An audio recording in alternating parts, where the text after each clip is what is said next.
साथियों नमस्कार। बीपीएससी प्रधान शिक्षक परिवार में आपका स्वागत है। आई होप आप अच्छे व स्वस्थ होंगे।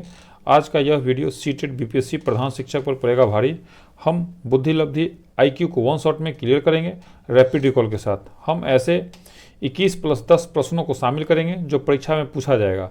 तो 10 मिनट का यह वीडियो अभी नहीं तो कभी नहीं, अभी नहीं तो कभी नहीं टैगलाइन के साथ सिर्फ आपके लिए।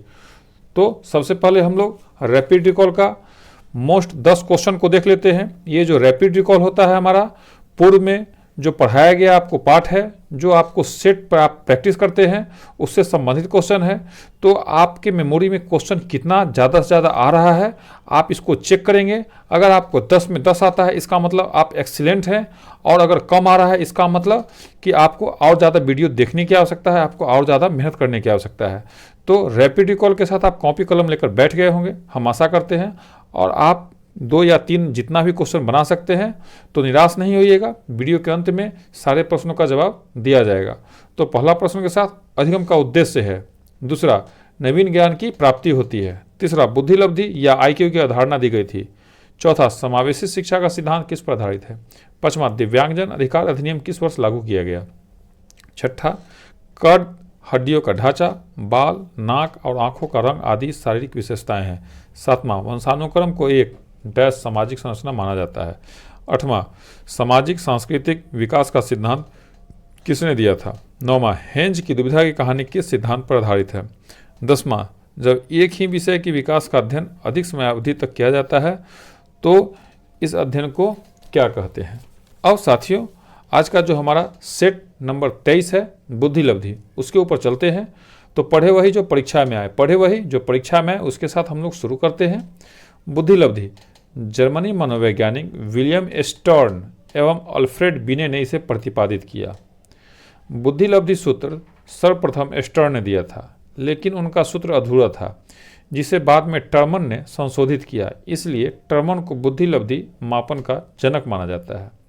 बुद्धि लब्धि का सूत्र मानसिक आयु बटा वास्तविक आयु गुना 100। मानसिक आयु को हम लोग मेंटल एज कहते हैं, जिसको एमए भी कहा जाता है। किसी बालक का बौद्धिक विकास उसके समान आयु वाले बालकों की तुलना में कितना हुआ, इस मापन विधि को मानसिक आयु कहते हैं। अब वास्तविक आयु कालानुक्रम आयु, तो किसी बालक का उम्र उस बालक का वास्तविक उम्र कहलाता है। जैसे कोई बालक 10 वर्ष का है तो उसकी वास्तविक उम्र भी 10 वर्ष होगी। एक प्रश्न है, राम की मानसिक आयु 10 वर्ष है, वो वास्तविक आयु 8 वर्ष है, तो बुद्धि लब्धि आईक्यू क्या होगा। तो इसमें 10/8 गुना 100 इज इक्वल टू, इसको जब हम काटेंगे तो इसका आंसर 125 आएगा। अब बुद्धि का प्रकार, कितने तरह का बुद्धि का प्रकार होता है। तो 140 या उससे अधिक जिसका आईक्यू होगा जिस बच्चे को, उसको हम प्रतिभाशाली कहेंगे या जीनियस कहेंगे। 120 या 140, 120 से 140 के बीच का जो होगा उसको अतिश्रेष्ठ या वेरी सुपीरियर। 110 से 120 को श्रेष्ठ बुद्धि सुपीरियर। 90 से 110 सामान्य बुद्धि एवरेज। 80 से 90 मंद बुद्धि डल माइंड। अब साथियों, बुद्धि लब्धि का ये हमारा सेट नंबर 1 है। इसके बाद आपको एक सेट मिनिमम और दिया जाएगा, क्योंकि आपको जब इस सेट को आप पढ़ लेंगे इससे बाहर कहीं से क्वेश्चन आ ही नहीं सकता है। तो मेरा प्रयास है कि बुद्धि लब्धि में जितना भी तरह का क्वेश्चन बन सकता है आपके सामने रखा जाए। तो अभी जो टॉप 21 क्वेश्चन है उसको हम लेकर आते हैं। पहला, यह कथन किसका है बुद्धि बिजली के समान है, जिसे परिभाषित करने की अपेक्षा मापना सरल है। ए डाइक का, बी फिलन का, सी कैटल, डी जेनसन, ई उपयुक्त में से कोई नहीं, उपयुक्त में एक से अधिक। तो इसका उत्तर है जेनसन। अर्थात जेनसन ने कहा था कि बुद्धि बिजली के समान है, जिसे परिभाषित करने की अपेक्षा मापना सरल है। दूसरा, सलोनी गणितीय समस्याओं को हल करने में निपुण है। सलोनी में बुद्धि का कौन सा प्रकार लक्षित है। ए मूर्त, बी अमूर्त, सी सामंजित, डी वंशागत बुद्धि, ये उपयुक्त में से कोई नहीं, उपयुक्त में एक से अधिक। तो इसका उत्तर है बी अमूर्त। अर्थात सलोनी गणितीय समस्या को हल करने में निपुण है। सलोनी में बुद्धि का यह प्रकार अमूर्त लक्षण को परिलक्षित करता है। अब तीसरा, किसने बहुबुद्धि का सिद्धांत दिया। ए स्पीयरमैन, बी गोलमैन, सी जॉन मेयर, डी गार्टनर, ई उपयुक्त में से कोई नहीं, उपयुक्त में एक से अधिक। तो इसका जो साथियों आपने बनाया है इसका उत्तर डी है, गार्डनर, अर्थात बहुबुद्धि का सिद्धांत गार्डनर ने दिया था। अब चौथा, सकल बुद्धि का तृतीय सिद्धांत किसने दिया? ए स्टर्नबर्ग, बी स्पीयरमैन, सी बिनेट, डी थॉर्नडाइक, ई उपयुक्त में से कोई नहीं, उपयुक्त में एक से अधिक। तो इसका उत्तर है ए स्टर्नबर्ग, अर्थात सफल बुद्धि का तृतीय सिद्धांत स्टर्नबर्ग ने दिया था। पांचवा, कौन सा एक थ्रस्टन पीएमए नहीं है? ए भावना, बी संख्या, सी स्मरण शक्ति, डी तर्क, ई उपयुक्त में से कोई नहीं, उपयुक्त में एक से अधिक। तो इसका उत्तर है ए भावना, अर्थात भावना एक थ्रस्टन पीएमए नहीं है। चैनल पर अगर कोई भाई या बहन पहली बार है या बिना सब्सक्राइब किए हुए हैं तो सिलेक्शन के लिए ईमानदारी से सब्सक्राइब करें, क्योंकि हमारा उद्देश्य है कि सभी लोगों को सरकारी नौकरी हो। अब 6 नंबर क्वेश्चन, बुद्धि का वैज्ञानिक मापन सर्वप्रथम किसने प्रारंभ किया? ए टर्मन, बी स्टैनफोर्ड, सी गिलफोर्ड, डी बीने, ई उपयुक्त में से कोई नहीं, उपयुक्त में एक से अधिक। तो इसका उत्तर है डी बीने, अर्थात बुद्धि का वैज्ञानिक मापन सर्वप्रथम बीने ने किया था। अब 7, गिलफोर्ड का बुद्धि संबंधी मॉडल में कुल कितने कोष्ठ खाने हैं? गिलफोर्ड का बुद्धि संबंधी मॉडल में कुल कितने खाने हैं? ए 30, बी 40, सी 50, डी 60, ई उपयुक्त में से कोई नहीं, उपयुक्त में एक से अधिक। तो साथियों इसका जो उत्तर है वो 5वें ऑप्शन के साथ है, अर्थात ई है इसका ऑप्शन। अब इसके जो ई ऑप्शन के तहत है कि उपयुक्त में से कोई नहीं, फिर इसका सही उत्तर क्या है? तो इसका सही उत्तर जो है 120 खाना है, अर्थात गिलफोर्ड का जो बुद्धि मॉडल है उस बुद्धि मॉडल में 120 टोटल खाने हैं। तो पांचवा क्वेश्चन, पांचवा जो आपको ऑप्शन है इससे कम से कम 4 या 5 क्वेश्चन निश्चित रूप से आपके एग्जाम में रहेगा। तो पांचवा ऑप्शन आपको फंसाने वाला है, नेगेटिव मार्किंग है, इसलिए बहुत ही ईमानदारी से आप सारे क्वेश्चनों को पढ़िएगा और आप पूरा प्रैक्टिस करके जाएंगे तो आप निश्चित रूप से परीक्षा में अच्छे नंबरों से पास करेंगे। 8वां, बुद्धि लब्धि आईक्यू के संबंध में सत्य कथन क्या है? ए बौद्धिक आयु से व्युत्क्रमी संबंधित, बी कालानुक्रमिक आयु से प्रत्यक्षता संबंधित, सी बौद्धिक तथा कालानुक्रमिक आयु दोनों से प्रत्यक्षता संबंधित, डी कालानुक्रमिक आयु से व्युत्क्रमिक संबंधित, ई उपयुक्त में से कोई नहीं, उपयुक्त में एक से अधिक। तो इसका उत्तर है डी कालानुक्रमिक आयु से व्युत्क्रमी संबंधित, अर्थात बुद्धि लब्धि आईक्यू के संबंध में सत्य कथन है कि यह कालानुक्रमिक आयु से व्युत्क्रमी संबंधित होता है। अब 9 नंबर, बुद्धि बहुबुद्धि सिद्धांत को वैध नहीं माना जा सकता क्योंकि ए यह सभी 7 बुद्धियों को समान महत्व नहीं देता है, बी यह केवल अब्राहम मैस्लो के जीवन भर के सुदृढ़ अनुभवात्मक अध्ययन पर आधारित है, सी यह सर्वाधिक महत्वपूर्ण सामान्य बुद्धि जी के अनुकूल नहीं है, डी विभिन्न परीक्षणों के अभाव में भिन्न बुद्धियों का मापन संभव नहीं है, ई उपयुक्त में से कोई नहीं, उपयुक्त में एक से अधिक। तो इसका उत्तर है डी विभिन्न परीक्षणों के अभाव में भिन्न बुद्धियों का मापन संभव नहीं है, अर्थात बहुबुद्धि सिद्धांत को वैध नहीं माना जा सकता क्योंकि विभिन्न परीक्षणों के अभाव में भिन्न बुद्धियों का मापन संभव नहीं है। 10, मानसिक आयु के संप्रत्यय को किसने महत्वहीन समझा गया?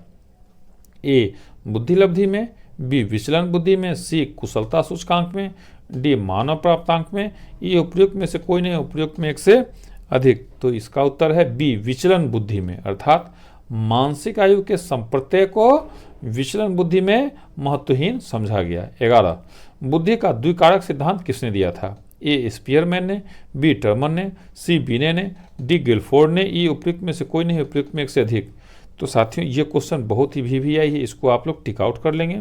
इसका उत्तर है ए स्पीयरमैन ने, अर्थात बुद्धि का द्विकारक सिद्धांत स्पीयरमैन ने दिया था। 12, किसने कहा कि बुद्धि सीखने की योग्यता है? A Buckingham, B William Stern, C William McDougall, D Rex Knight, E उपयुक्त में से कोई नहीं, उपयुक्त में एक से अधिक। तो इसका उत्तर है ए बकिंघम। तो 13 नंबर, बुद्धि अमूर्त विचारों के बारे में सोचने की योग्यता है, यह कथन है ए वुडवर्थ, बी वुड्रो विल्सन, सी गेट्स, डी टर्मन, ई उपयुक्त में से कोई नहीं, उपयुक्त में एक से अधिक। तो इसका उत्तर है डी टर्मन, अर्थात बुद्धि अमूर्त विचारों के बारे में सोचने की योग्यता है, यह टर्मन महोदय ने कहा। 14, एक बालक को बगीचे में ले जाकर हरियाली से परिचित कराया जाता है तथा उस बालक को विद्यालय में हरियाली पर निबंध लिखने को कहा जाता है। यहाँ बुद्धि का कौन सा प्रकार कार्य करेगा? ए सामाजिक, बी अमूर्त, सी यांत्रिक, डी मूर्त, ई उपयुक्त में से कोई नहीं, उपयुक्त में एक से अधिक। तो इसका उत्तर है बी अमूर्त। साथियों, ये क्वेश्चन भी बहुत VVI है, हमारे सेट का अभी तक का सबसे महत्वपूर्ण क्वेश्चन है, इसको आप लोग टिक आउट कर लेंगे। अब इसको एक बार पुनः पढ़ देता हूँ। एक बालक को बगीचे में ले जाकर हरियाली से परिचित कराया जाता है तथा उस बालक को विद्यालय में हरियाली पर निबंध लिखने को कहा जाता है, यह बुद्धि का अमूर्त, यहाँ बुद्धि का कौन सा प्रकार कार्य करेगा? तो यह अमूर्त कार्य करेगा। 15, थॉर्नडाइक ने बुद्धि का कौन सा सिद्धांत प्रतिपादित किया? ए बहुकारक सिद्धांत, बी एक कारक सिद्धांत, सी द्विकारक सिद्धांत, डी त्रियामी सिद्धांत, ई उपयुक्त में से कोई नहीं, उपयुक्त में एक से अधिक। तो इसका उत्तर है ए बहुकारक सिद्धांत, अर्थात थॉर्नडाइक ने बुद्धि का बहुकारक सिद्धांत प्रतिपादित किया। 16, बुद्धि लब्धि IQ शब्द का जनक कौन है? ए टर्मन, बी विलियम स्टर्न, सी बिने, डी गिलफोर्ड, ई उपयुक्त में से कोई नहीं, उपयुक्त में एक से अधिक। तो इसका उत्तर है विलियम स्टर्न, अर्थात बुद्धि लब्धि IQ शब्द का जनक विलियम स्टर्न है। अब 17, संवेगात्मक बुद्धि का सूत्र दिया था। ए डेनियल गोलमैन ने, बी टर्मन ने, सी विलियम स्टर्न ने, डी वाइगोत्स्की ने, ई उपयुक्त में से कोई नहीं, उपयुक्त में एक से अधिक। तो साथियों, इसका उत्तर है ए डेनियल गोलमैन ने, अर्थात संवेगात्मक बुद्धि का सूत्र डेनियल गोलमैन ने दिया था। 18, अधिकांश व्यक्तियों की बुद्धि औसत होती है, बहुत कम लोग प्रतिभा संपन्न होते हैं और बहुत कम व्यक्ति मंद बुद्धि के होते हैं। यह कथन के प्रतिस्थापित सिद्धांतों पर आधारित है। ए बुद्धि और जातीय विभिन्नताओं, बी बुद्धि के वितरण, सी बुद्धि की वृद्धि, डी बुद्धि और लैंगिक विभिन्नताओं, ई उपयुक्त में से कोई नहीं, उपयुक्त में एक से अधिक। तो इसका उत्तर है साथियों बी बुद्धि के वितरण, अर्थात अधिकांश व्यक्तियों की बुद्धि औसत होती है, बहुत कम लोग प्रतिभा संपन्न होते हैं और बहुत कम व्यक्ति मन बुद्धि के आधार पर होते हैं। यह कथन के प्रतिस्थापित सिद्धांतों पर आधारित है, बुद्धि के वितरण पर। अब 19, गिलफोर्ड ने बुद्धि का कौन सा आयाम नहीं बताया? ए मूल्यांकन, बी संक्रिया, सी विषय वस्तु, डी उत्पाद, ई उपयुक्त में से कोई नहीं, उपयुक्त में एक से अधिक। तो इसका उत्तर है ए मूल्यांकन, अर्थात गिलफोर्ड ने बुद्धि का मूल्यांकन आयाम नहीं बताया। साथियों, अपने मित्रों को बस इतना बताइए कि BPSC प्रधान शिक्षक चैनल पर आप फ्री में practice set, rapid fire, rapid recall, current affair, Bihar GK का प्रत्येक दिन शाम 6 बजे वीडियो देख सकते हैं, जिसके लिए आपसे एक भी रुपया नहीं लिया जाता है। हमारे ग्रुप में ऐड होने के लिए 9973115257 या 8581071208 पर व्हाट्सएप करें और चैनल को निश्चित रूप से सब्सक्राइब कर लेंगे और बेल आइकन को ऑन कर लेंगे, तो वीडियो आपको लेटेस्ट और तुरंत मिलेगा। अब 20, बुद्धि लब्धि IQ सूत्र पूर्ण रूप से किसने दिया? ए बिने, बी टर्मन, सी गिलफोर्ड, डी स्टर्नफोर्ड, ई उपयुक्त में से कोई नहीं, उपयुक्त में एक से अधिक। तो इसका उत्तर है बी टर्मन, अर्थात बुद्धि लब्धि IQ का सूत्र टर्मन महोदय ने दिया। अब 21 नंबर, राम प्रवेश की मानसिक आयु 10 वर्ष है और वास्तविक आयु 8 वर्ष है, तो राम प्रवेश की बुद्धि लब्धि IQ कितना होगा? ए 110, बी 85, सी 120, डी 125, ई उपयुक्त में से कोई नहीं, उपयुक्त में एक से अधिक। तो साथियों, इसका उत्तर आपको सेट नंबर 24 में दिया जाएगा। इसका उत्तर सेट नंबर 24 में दिया जाएगा। और सेट नंबर हमारा 22 का जो प्रश्न था, NCF 2005 में उल्लिखित गणित का लंबा आकार संबंधित है। आंसर इसका उत्तर है एक अवधारणा पर दूसरी अवधारणा का निर्माण। इसका उत्तर है एक अवधारणा पर दूसरी अवधारणा का निर्माण। और उत्तर देने वाले जो हमारे प्रतिभागी हैं, गोपाल सिंह समस्तीपुर से, गोपाल सिंह समस्तीपुर, और दूसरा प्रतिभागी थे चेतना जी बक्सर से हैं। ये चेतना जी बक्सर से हैं। इन दोनों को बहुत बहुत बधाई। इन जीवन में आगे बढ़ें और इनको निश्चित रूप से ये जो सोचते हैं कि हम BPSC प्रधान शिक्षक बने या सीटेट क्वालिफाई करें अच्छे नंबर से, तो करेंगे। शुभकामना दी जाती है। अब हम लोग रैपिड रिकॉल का जो मोस्ट VVI 10 क्वेश्चन था उसकी तरफ आते हैं। सबसे पहला क्वेश्चन था अधिगम का उद्देश्य है, तो इसका उत्तर है व्यवहार परिवर्तन। इसका उद्देश्य है व्यवहार परिवर्तन। हम आहिस्ता आहिस्ता बोलते हैं, आहिस्ता आहिस्ता लिखते हैं, क्योंकि बहुत साथियों ने कहा कि सर आहिस्ता आहिस्ता बोला कीजिए, हमको लिख नहीं पाते हैं। दूसरा है नवीन ज्ञान की प्राप्ति होती है, इसका उत्तर है अनुभव द्वारा नवीन अर्थ ढूंढने के द्वारा। इसका उत्तर है अनुभव द्वारा नवीन अर्थ ढूंढने के द्वारा। अब तीसरा है बुद्धिलब्धि या IQ की अवधारणा दी गई थी, तो इसका उत्तर है स्टर्न के द्वारा। बुद्धिलब्धि या IQ की अवधारणा दी गई थी, स्टर्न के द्वारा दी गई थी। 4 समावेशी शिक्षा का सिद्धांत किस पर आधारित है, तो समता एवं समान अवसर। इसका उत्तर है समता एवं समान अवसर। समावेशी शिक्षा का सिद्धांत समता एवं समान अवसर पर आधारित है। अब 5वां दिव्यांगजन अधिकार अधिनियम किस वर्ष लागू किया गया, तो 2016। साथियों ये क्वेश्चन बहुत ही VVI है, इस क्वेश्चन को आने की पूरी संभावना है। दिव्यांगजन अधिकार अधिनियम 2016 में लागू किया गया। 6 कद, हड्डियों का ढांचा, बाल, नाक और आंखों का रंग आदि शारीरिक विशेषताएं हैं। वंशानुगत विशेषताएं, ये वंशानुगत विशेषताएं हैं। इसका 6ठा का आंसर है कद, हड्डियों का ढांचा, बाल, नाक और आंखों का रंग जो बच्चों का होता है तो वंशानुगत के कारण होता है। 7 वंशानुक्रम को एक डैश सामाजिक संरचना माना जाता है, तो इसका उत्तर है स्थिर। वंशानुक्रम को एक स्थिर सामाजिक संरचना माना जाता है। 8वां सामाजिक सांस्कृतिक विकास का सिद्धांत किसने दिया, तो वाइगोत्स्की। सामाजिक सांस्कृतिक विकास का सिद्धांत किसने दिया, तो वाइगोत्स्की। अब 9वां हेंज की दुविधा की कहानी किस सिद्धांत पर आधारित है, तो इसका उत्तर है कोहलबर्ग का सिद्धांत। हेंज की दुविधा की कहानी किस सिद्धांत पर आधारित है, तो कोहलबर्ग का सिद्धांत। और अब अंतिम क्वेश्चन साथियों, जब एक ही विषय के विकास का अध्ययन अधिक समयावधि तक किया जाता है, इस अध्ययन को कहते हैं अनुदैर्ध्य अध्ययन। अनुदैर्ध्य अध्ययन कहते हैं। साथियों आप अभी तक हमारे वीडियो पर बने हुए थे, आपने वीडियो को स्किप नहीं किया, इसके लिए आपको बहुत बहुत धन्यवाद। जय हिंद, जय भारत।